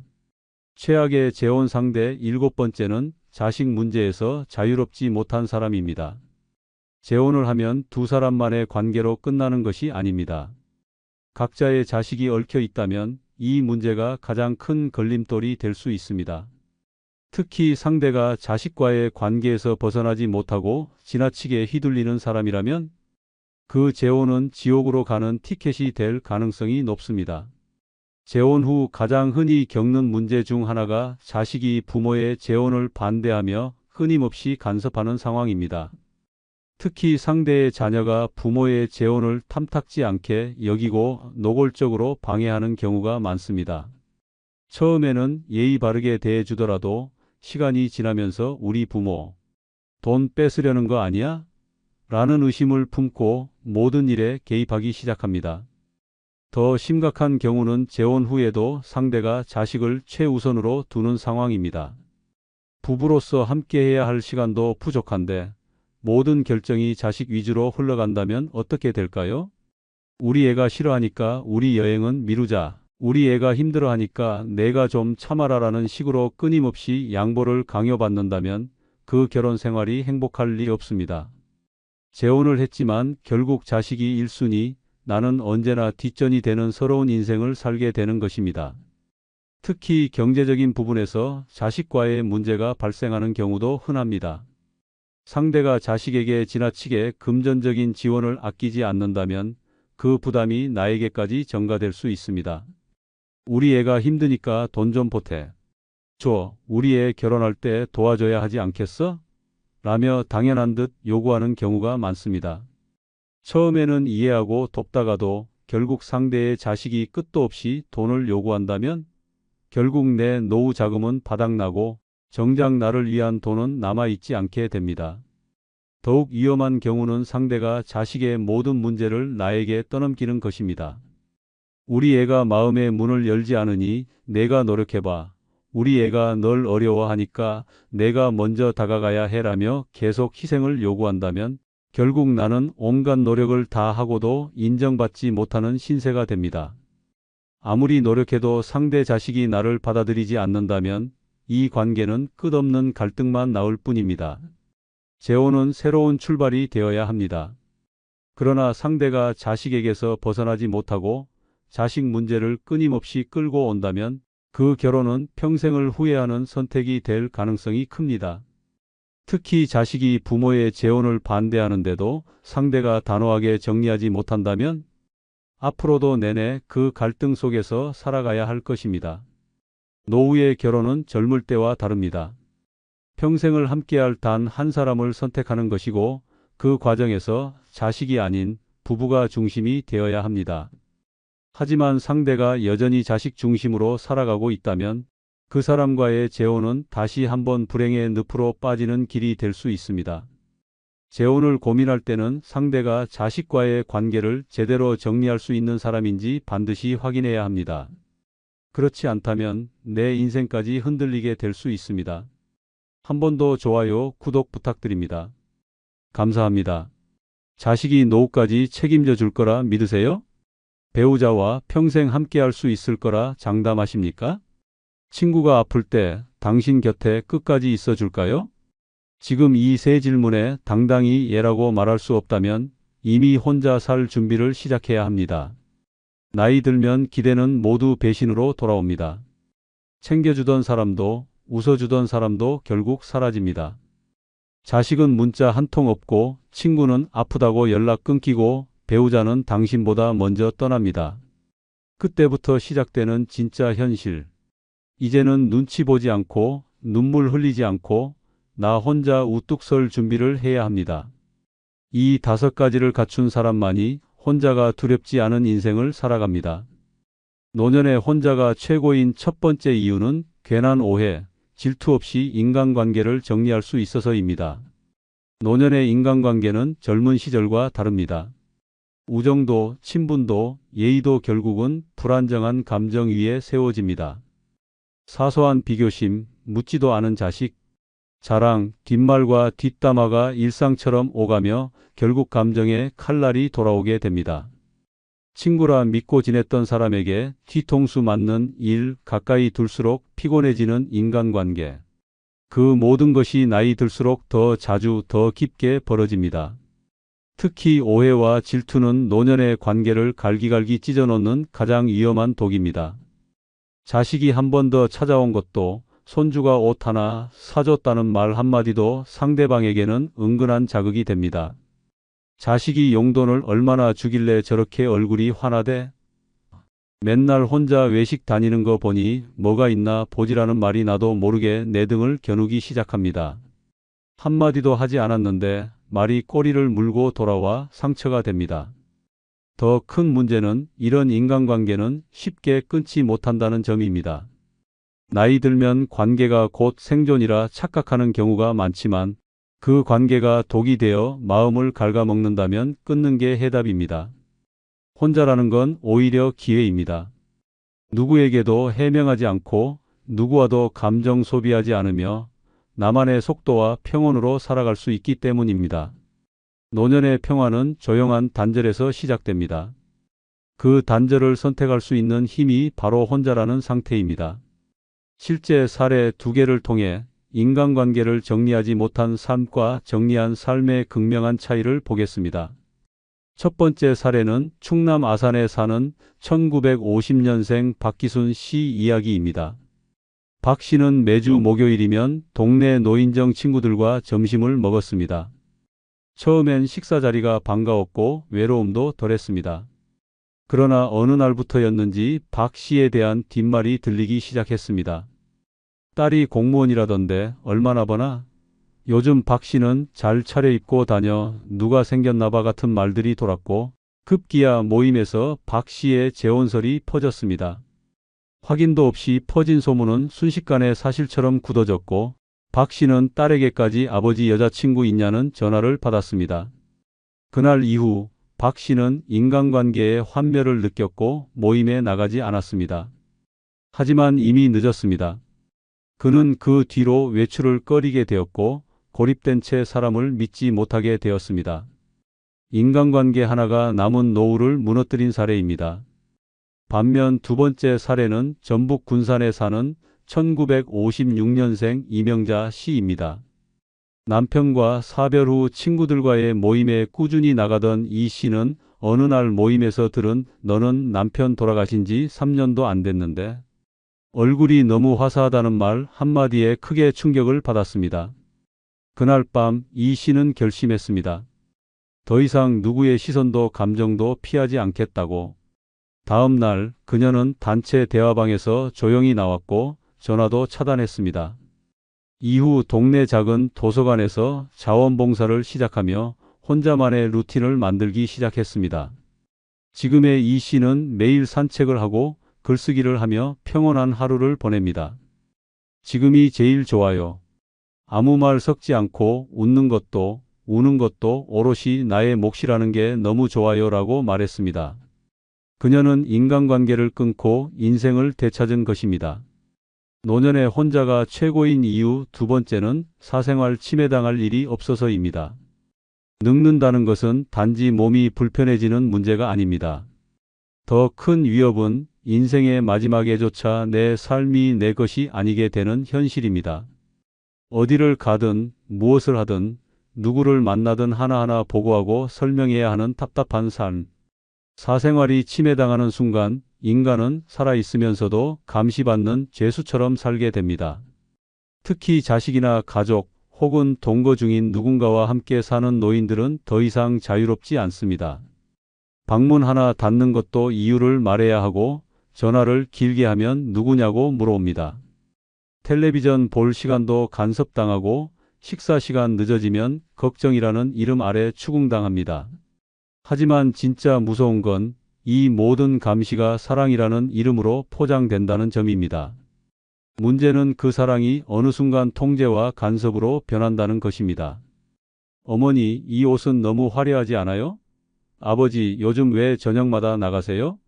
이런 말들은 사소해 보이지만 내 삶의 선택을 하나하나 침식시켜 갑니다. 나를 위한 관심이 아니라 자기가 불편해지기 싫은 이기심입니다. 노년의 삶은 조용한 시간이 되어야 합니다. 그런데 함께 사는 사람 하나 잘못 만나면 그 조용함이 완전히 박살나 버립니다. 하지만 혼자 사는 삶은 다릅니다. 언제 일어나든 언제 자든 누굴 만나든 전혀 신경 쓸 일이 없습니다. 내 삶의 모든 선택이 내 것이고 아무도 나를 통제하지 않습니다. 문 잠그고 쉬고 싶을 때 쉬고 라면을 먹고 싶을 때 먹고 갑자기 여행을 떠나고 싶다면 그냥 가방 하나 챙기면 됩니다. 그것이 바로 혼자라는 삶의 위대한 해방입니다. 이제 두 개의 극단적인 실제 사례를 통해 사생활을 잃은 삶과 사생활을 지켜낸 삶이 어떤 차이를 만들어내는지 보여드리겠습니다. 첫 번째 사례는 서울 양천구에 사는 1949년생 김철수 씨입니다. 아들이 효심 깊게 모시겠다고 집으로 모셔갔고 김 씨도 이제 외롭지 않겠다며 기대를 품었습니다. 하지만 문제는 시작부터였습니다. 냉장고 문을 열면 며느리가 쳐다보고 새 옷 하나 사와도 이거 누가 사줬냐며 묻는 아들. 어느 날 밤늦게 친구와 술 한잔하고 돌아오자 노인네가 뭘 하길래 이 시간에 다녀오냐며 핀잔을 들었습니다. 결정적인 순간은 김 씨가 중학교 동창 모임에서 만난 여성. 친구와 연락을 자주 했다는 이유로 며느리에게 핸드폰을 강제로 확인당한 날이었습니다. 이런 거 계속 연락하면 안 된다며 메시지를 삭제하는 며느리를 보며 김 씨는 눈물이 났습니다. 그날 밤 그는 결심했습니다. 내가 누구 허락받고 살아야 하나? 결국 김 씨는 다음 달 조용히 나가 월세방을 얻었습니다. 이후 혼자 사는 삶은 상상 이상으로 편안했습니다. 아무도 참견하지 않는 자유, 누구에게도 감시당하지 않는 평화. 김 씨는 말했습니다. 혼자니까 숨을 쉴 수 있습니다. 가족보다 나를 더 아끼게 됐습니다. 반대의 두 번째 사례는 강원도 원주에 사는 1955년생 이정순 씨입니다. 그녀는 남편과 사별 후 혼자 사는 게 외롭다는 이유로 딸의 집에 들어갔습니다. 딸 부부는 잘해주었지만 문제는 점점 고개를 들었습니다. 이 씨가 늦게까지 거실에 앉아 있으면 사위가 불편해했고 새벽에 일어나면 딸이 잠 못 잔다고 핀잔을 줬습니다. 어느 날 친구와 통화하며 우리 딸은 너무 간섭이 심해라고 한 게 딸 귀에 들어갔고 다음 날부터 대화가 끊겼습니다. 이후 딸은 CCTV 설치를 이유로 집안에 스마트 홈 시스템을 들였고 이 씨는 마치 24시간 관찰당하는 기분으로 하루하루를 보냈습니다.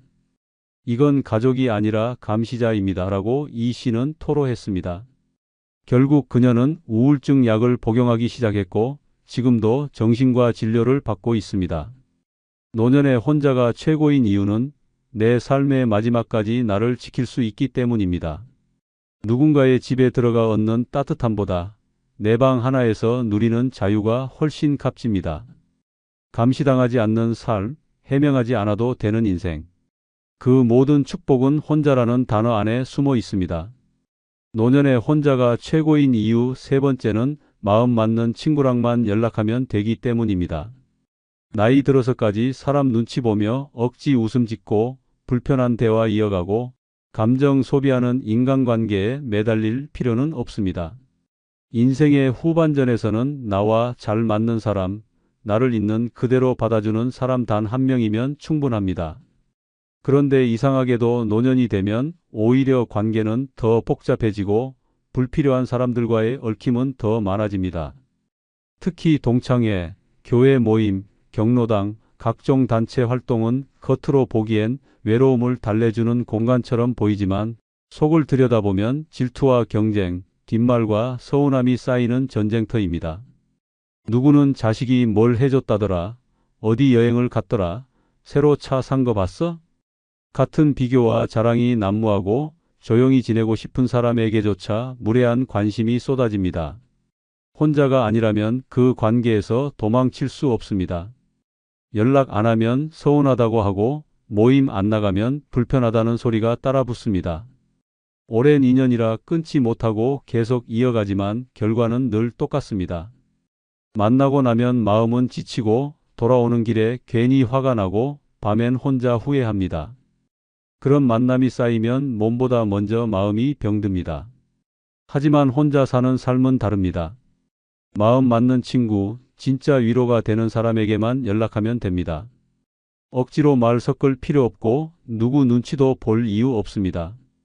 보고 싶을 때만 만나고 듣고 싶은 말만 들으면 됩니다. 연락할 사람도 끊을 사람도 전부 내 마음대로 고를 수 있다는 것. 이것이 혼자라는 삶이 주는 가장 큰 선물입니다. 이제 반대되는 실제 사례 두 가지를 소개합니다. 이 두 사람의 선택이 얼마나 극명하게 다른 삶을 만들었는지를 보시면 왜 노년의 혼자가 최고인지 더 분명히 느끼게 될 것입니다. 첫 번째 사례는 서울 은평구에 사는 1957년생 박은자 씨입니다. 박 씨는 혼자 사는 게 외로울까봐 동창 모임, 교회 소모임, 심지어 아파트 주민 모임까지 나가기 시작했습니다. 처음엔 좋았습니다. 하지만 시간이 지날수록 알게 된 건 이 모임들이 진심보다 체면과 자랑으로 가득 찬 공간이었다는 사실입니다. 아들은 외국계 기업 다닌다더라.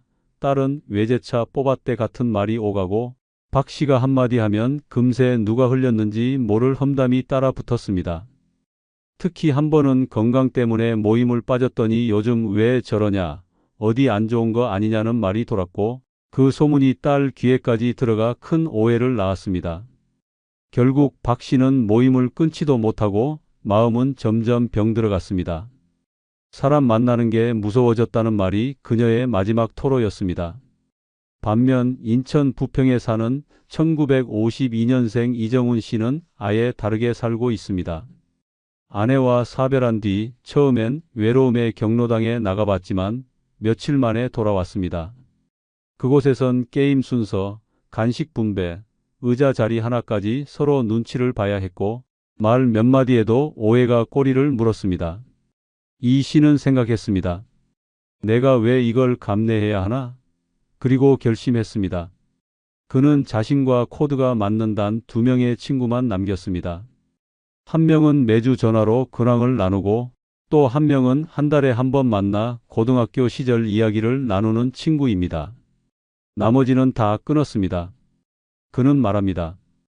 딱 2명이면 충분합니다. 다른 사람과의 잡다한 관계는 이제 사치고 내 정신 건강을 지키는 게 더 중요합니다. 지금 그는 오전마다 카페에 들러 신문을 읽고 오후엔 사진을 찍으러 혼자 나갑니다. 아무도 방해하지 않는 삶이 너무도 만족스럽다고 말합니다. 노년이 되면 관계는 수가 아니라 질입니다. 억지로 이어가는 만남은 상처만 남기고 진짜 친구 하나가 외로움을 모두 지워줍니다. 혼자라는 건 고립이 아니라 선택의 자유입니다. 마음 맞는 사람만 곁에 둘 수 있는 특권. 그 특권을 누릴 수 있는 삶이야말로 노년의 혼자가 최고인 이유입니다. 노년의 혼자가 최고인 이유 네 번째는 돈 쓸 때 허락받을 사람 없어서입니다. 인생을 60년, 70년 넘게 살아왔는데도 아직도 돈 쓸 때 눈치를 봐야 한다면 그건 분명히 어딘가 잘못된 삶입니다. 내가 번 돈, 내가 모은 돈인데 누굴 위해 아껴왔고 무엇을 위해 버텨왔습니까? 그런데 정작 내가 나를 위해 뭔가를 사려고 할 때마다 그게 꼭 필요하냐는 말을 듣고 이 나이에 그런데 돈 쓰냐는 조소를 듣는다면 그건 내 인생이 아니라 타인의 인생을 대신 살아가는 것과 다름없습니다. 특히 부부로 같이 사는 경우 돈은 더 이상 개인의 자유가 아닙니다. 옷 하나 사려 해도 또 샀어? 마사지 한번 받으려 해도 사치하네라는 말이 날아옵니다. 자식과 함께 살면 사정은 더 심각합니다. 병원 진료비 말고는 아무 지출도 쉽게 못하고 통장에 있는 돈도 언제 어떻게 쓰였는지 하나하나 따져 듣게 됩니다. 심지어 현금을 찾아 쓰는 것마저 왜 카드 안 쓰세요? 혹시 무슨 일 있으세요? 라고 감시당합니다. 자식들은 부모의 돈을 상속 대상쯤으로 여기고 배우자는 언제나 가게의 공동 관리자처럼 행동합니다. 결국 죽을 때까지 내 돈인데도 내 맘대로 쓸 수 없는 우픈 현실이 노년에 펼쳐집니다. 하지만 혼자 사는 노년은 다릅니다. 누구 눈치도 보지 않고 무엇을 사든 어디에 쓰든 온전히 내 마음입니다. 여행이 가고 싶으면 떠나고 오늘 저녁은 소고기가 먹고 싶으면 사면 됩니다. 꽃이 예뻐 보이면 사들여 방에 놓고 발 마사지가 받고 싶으면 당장 예약하면 그만입니다. 그것이 진짜 자유이고 그 자유는 오직 혼자 사는 사람에게만 주어집니다. 이제 반대되는 실제 사례 두 개를 통해 돈을 쓸 때마다 허락을 받아야 했던 삶과 돈을 자유롭게 쓰는 삶이 어떻게 노년의 질을 갈라놓는지를 살펴보겠습니다. 첫 번째 사례는 경기 고양시에 사는 1953년생 조문자 씨입니다. 조 씨는 남편과 오랜 세월 함께 살아왔고 모든 돈 관리는 남편이 맡았습니다. 남편이 병으로 쓰러지고 난 후에도 조 씨는 여전히 지출에 대해 자식과 상의해야만 했습니다. 어느 날 손주에게 줄 장난감을 인터넷으로 주문했는데 이 사실이 아들에게 알려지자 엄마, 지금 병원비 들어갈 때가 많잖아요. 그건 안 사도 되지 않나요? 라는 핀잔을 들었습니다. 그날 이후 조 씨는 작은 물건 하나 살 때도 죄책감을 느꼈고 자주 가던 미용실도 끊고 고장난 안마의자도 그냥 방치했습니다. 조 씨는 말합니다. 내가 이 돈을 뭐 하려고 모았는지 모르겠어요. 결국 한 번도 시원하게 써보질 못했네요. 반면 충북 제천에 사는 1950년생 이정호 씨는 아내와 사별한 뒤 홀로 살며 지금까지 누구의 허락도 받지 않고 삶을 꾸려오고 있습니다. 그는 매달 일정 금액을 즐거움 예산이라 정해두고 사용합니다. 고급 된장, 수제 구두, 클래식 공연표. 전에는 절대 허락받지 못했을 소비들입니다. 한 번은 비 오는 날 충동적으로 레코드판을 사러 갔고 돌아오는 길에 고깃집에서 혼자 등심을 구워 먹었습니다. 예전 같았으면 이 돈이면 뭐 몇 끼는 해결하지 잔소리 들었을 겁니다. 그런데 이제는 아무도 뭐라 하지 않아요. 내가 나를 위해 쓰는 돈이 이렇게 달콤한 건 처음이에요.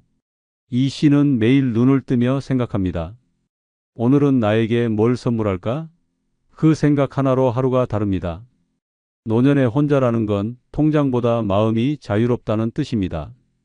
돈을 어디에 쓰느냐는 그 사람의 철학이고 존엄입니다. 그 존엄을 누군가의 허락 아래 살게 되는 순간 인생은 쪼그라듭니다. 혼자라는 건 단지 외로운 상태가 아닙니다.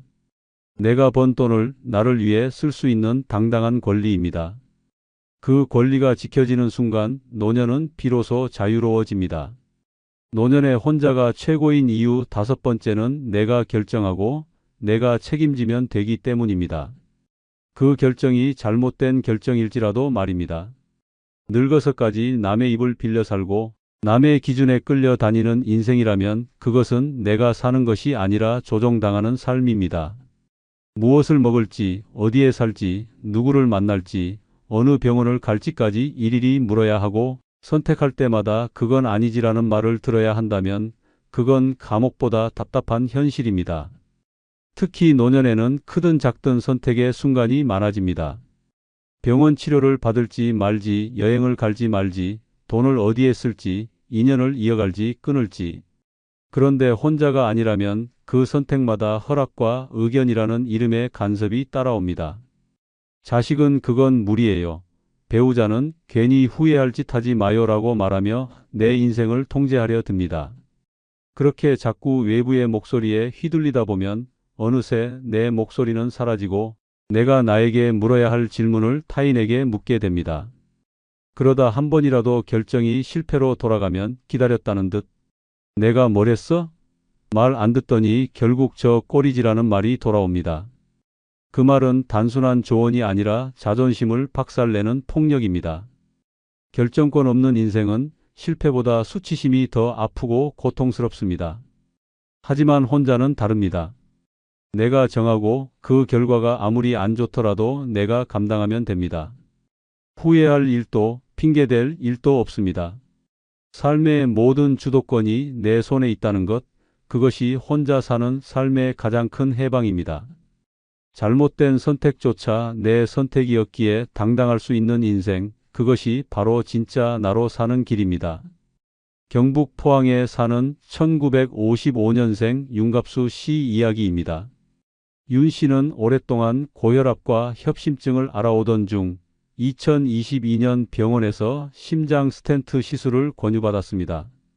하지만 윤 씨는 평소 수술이나 시술을 꺼리는 편이었고 한방치료와 식이요법으로 꾸준히 관리해 오고 있었기에 조금 더 시간을 두고 판단하고 싶어 했습니다. 그러나 아들과 며느리는 전혀 다른 생각이었습니다. 아버지, 요즘 세상에 그런 걸로 참다간 큰일 나요. 병원에서 하라면 해야죠. 저희가 다 알아봤어요. 스텐트 넣는 게 제일 안전해요. 윤 씨는 몇 날 며칠을 고민하다가 결국 자식들 뜻대로 시술을 받았습니다. 시술 자체는 성공적이었지만 이후 문제가 터졌습니다. 체질과 맞지 않은 항응고제가 몸에 무리를 주면서 반복적인 멍과 출혈이 나타났고 약물 부작용으로 식욕 저하와 불면이 찾아왔습니다.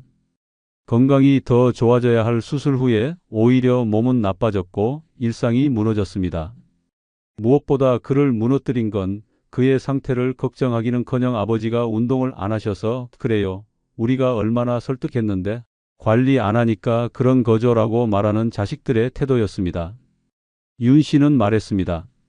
내가 선택한 것도 아닌데 결과에 대한 책임만 나 혼자 지고 있더군요. 이럴 거면 차라리 그냥 내 방식대로 해보고 후회하는 게 나았어요. 그는 그 후로 병원 진료도 스스로 예약하고 자식들에게 건강 이야기를 꺼내는 것조차 꺼리게 되었습니다. 오랜만에 혼자 커피를 마시던 날 윤 씨는 입을 다물고 이렇게 읊조렸다고 합니다. 이 나이에 내 인생도 남이 조종해 내가 사는 게 맞나 싶어. 반면 강원도 속초에 사는 1950년생 박선자 씨의 이야기는 전혀 다릅니다. 그녀는 2019년 위암 1기 진단을 받았지만 수술을 거부했습니다. 의료진은 강하게 권했고 딸은 눈물을 흘리며 무릎 꿇고 말렸지만 박 씨는 단호했습니다. 내 몸에 칼 대는 건 싫다. 그보다 나는 내가 원하는 방식으로 싸울 거다. 그녀는 도시를 떠나 조용한 시골 마을로 들어갔고 스스로 만든 채식 식단과 명상, 매일 오전 해안 산책이라는 루틴을 만들어 꾸준히 실천했습니다. 딸은 연락이 없으면 불안하다며 매일 전화를 걸었고 동생은 미쳤냐며 병원이라도 강제로 데려가려 했지만 박 씨는 요지부동이었습니다. 그리고 3년 후 정기검진에서 암세포는 성장하지 않았고 상태는 안정적으로 유지되고 있었습니다. 의사는 매우 이례적인 경우라며 놀랐고 가족들은 그제서야 고개를 숙였습니다. 하지만 박 씨는 결과와 관계없이 이미 확신을 갖고 있었습니다. 그녀는 말했습니다. 내가 선택했고 어떤 결과든 감당하려 했습니다. 그리고 그 선택이 옳든 그르든 후회는 하나도 없어요. 남이 시켜서 한 선택이었다면 아무리 좋아졌어도 내가 주인이 아니었겠죠.